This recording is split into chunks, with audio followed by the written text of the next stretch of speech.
السلام علیکم ورحمۃ اللہ وبرکاتہ۔ الحمدللہ والصلاة والسلام علی رسول اللہ، اما بعد۔ آج کا ہمارا سبق سورۃ الرحمن آیت نمبر 14 سے لے کر 25 تک۔ اعوذ باللہ من الشیطان الرجیم۔ خلق الانسان، خلق اس نے پیدا کیا، خلق اس نے پیدا کیا، الانسان انسان کو، کس سے؟ من صلصال بجنے والی مٹی سے، من صلصال بجنے والی مٹی سے، کالفخار جو ٹھیکڑی کی طرح تھی، جو ٹھیکڑی کی مانند تھی، اس سے اللہ رب العالمین نے پیدا کیا۔ اب صلصال اس کا معنی کیا ہے؟ صلصلۃ الجرس، جیسا کہ حدیث کے اندر بھی استعمال ہوا ہے۔ صلصال اصل میں کہتے ہیں کسی چیز کو بجانے یا کھڑکھڑانے سے جو آواز پیدا ہوتی ہے اس کو صلصلہ کہتے ہیں، اور اسی طرح اس کا معنی صلصال کا کھنکھنانے والی، بجنے والی، اور بعض اس کے اشتقاق کے لحاظ سے گوشت کا بدبودار ہونا اس کا معنی کرتے ہیں، جیسے سل اللحم سے مشتق ہے تو پھر اس وقت معنی کیا ہوگا؟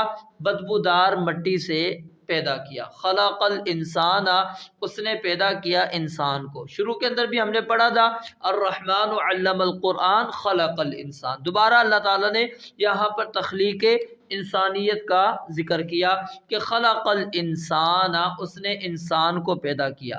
کس سے پیدا کیا؟ من صلصال کھنکھناتی بجنے والی مٹی سے، کالفخار جو ٹھیکڑی کے مانند تھی، وخلق اور اس نے پیدا کیا، وخلق اور اس نے پیدا کیا، الجان جن کو، من مارج من نار آگ کے شعلے سے، من مارج من نار آگ کے شعلے سے، اور اس کا ایک معنی کیا ہے؟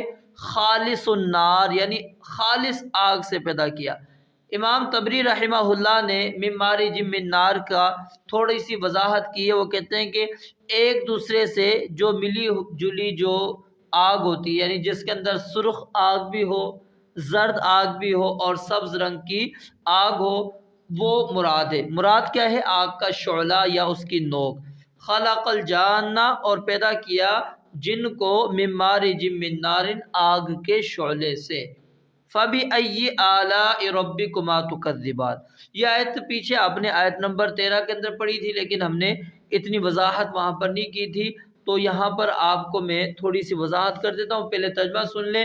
فَبِأَيِّ پس کون سی، کس کس، آلائی نعمتوں کو، فَبِأَيِّ آلائی پس کس کس نعمتوں کو، ربکما جو تمہارے رب کی، تم دونوں کے رب کی، یعنی انسان اور جنات کے رب کی کون کون سی نعمتوں کو، تکذبانی تم دونوں جھٹلاؤ گے، تم دونوں جھٹلاؤ گے۔ اب یہاں پر ذرا غور کریں کہ اعلیٰ کا لفظ جو استعمال ہوا ہے یہ جمع ہے کس کی؟ علن کی۔ کس کی جمع ہے؟ علن کی، اور اس کا ایک ترجمہ ہوتا ہے نعمت، ایک ترجمہ اس کا کیا ہوتا ہے؟ نعمت۔ پھر کیا پڑھیں گے؟ فَبِأَيِّ نِعْمَةِ رَبِّكُمَا تُكَذِّبَانِ کہ تم دونوں اپنے رب کی کس کس نعمتوں کو جھٹلاؤ گے۔ جب اعلیٰ کا ترجمہ ہم نعمت کریں گے تو نعمت ترجمہ ہو جائے گا کہ تم اپنے رب کی کس کس نعمتوں کو جھٹلاؤ گے۔ اور دوسرا اس کا معنی ہے قدرت، اس کا دوسرا معنی کیا ہے؟ قدرت ہے۔ پھر کیا ہوگا؟ فَبِأَيِّ قُدْرَةِ اللَّهِ فَبِأَيِّ قُدْرَةِ اللَّهِ کہ تم اللہ رب العالمین کی کون کون سی، کس کس قدرت کو جھٹلاؤ گے۔ سمجھ آ گئی بات؟ تو اعلیٰ اس کا معنی نعمت بھی ہے اور قدرت بھی ہے، اور دونوں یہاں پر مراد ہو سکتے ہیں، کوئی اس کے اندر اختلاف نہیں ہے۔